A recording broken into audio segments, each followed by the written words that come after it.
Hello there, it's Ian here from the volunteering team at Christian Aid, and this video is part of a number of videos to support you using your Christian Aid IT account.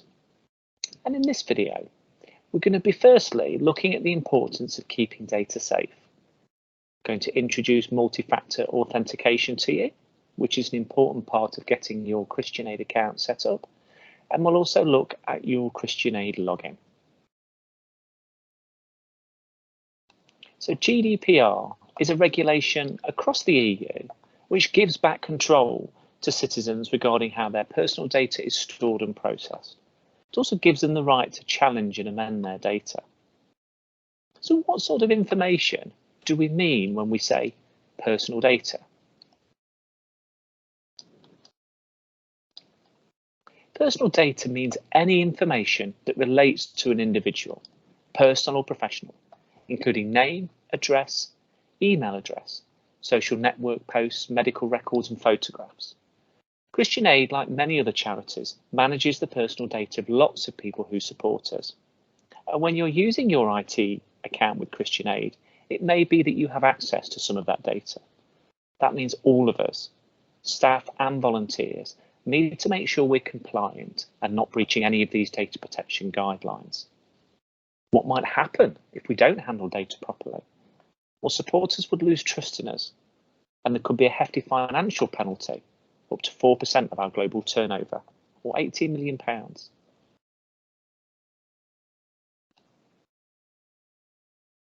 So some points around keeping data safe. You shouldn't access or use personal data for any reason other than what your role manager has agreed.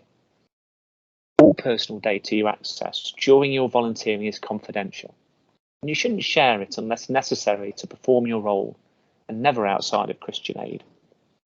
Avoid creating lists or spreadsheets of personal data.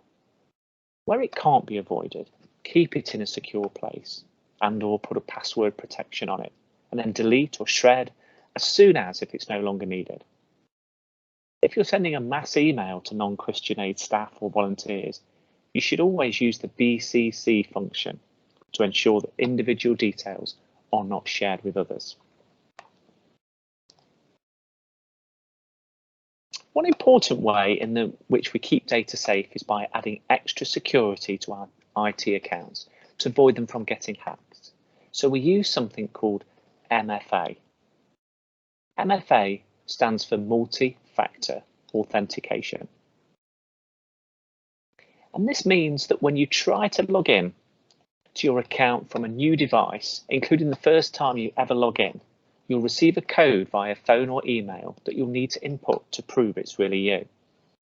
You're responsible for ensuring that your account details remain private, and you shouldn't share your details or password with anyone, including IT staff. You'll have received a guide to setting up your multi-factor authentication prior to today. But if you have any issues using that, then you can get in contact with our IT team who will be able to support you. If you're using a Christian Aid laptop, you'll automatically be prompted to enter your username and password when you turn it on.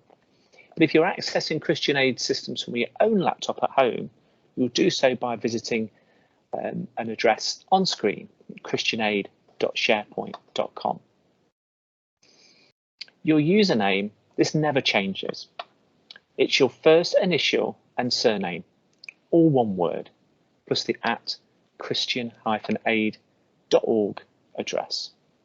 Your password, you receive a temporary password so that you can log in for the first time. Once you've set your own, no one else has access to this. And you'll need to reset your password every 3 months, and you'll receive a prompt to do this when you're logged in and it's nearing its expiry date. If you forget to do this and get locked out, you can ring the IT help desk to reset it for you. So that's all for this first video. Thank you.